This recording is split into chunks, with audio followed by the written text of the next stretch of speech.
10 ఏళ్ల కాలంలో కేశవ్ ఒక్క పట్టా కూడా ఇచ్చినటువంటి పాపాన బోలా.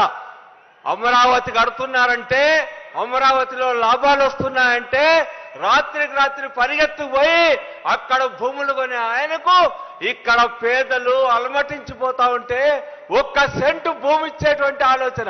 నువ్వు ఒక్క పైసా ఖర్చు పెట్టాల్సిన పనిలా మా రాజశేఖర రెడ్డి గారు కొన్నారు.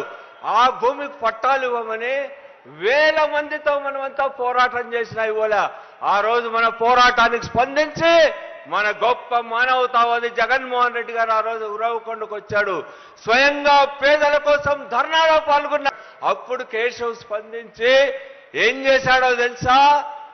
మారీచుడు సీతమ్మకు బంగారు లేడిని చూపించి సీతమ్మను ఎత్తుకుపోయినట్టు కేశవ్ గారు పేదలు కనపడలా, వాళ్ళ బాధలు కనపడలా, వాళ్ళ కన్నీళ్లు కనపడలా. ఆయన ఏం చేశాడో తెలుసా? ఒక్కొక్కడికి ఒక్కో పట్టా పేపర్, చిత్తు పేపర్ మీద 14 సర్వే నంబర్లు వేసి ఇంటి స్థలాలు ఇచ్చినాడు. నీ ఇంటికి అలాగే 14 సర్వే నంబర్లు ఉన్నాయా అని చెప్తా ఉన్నా.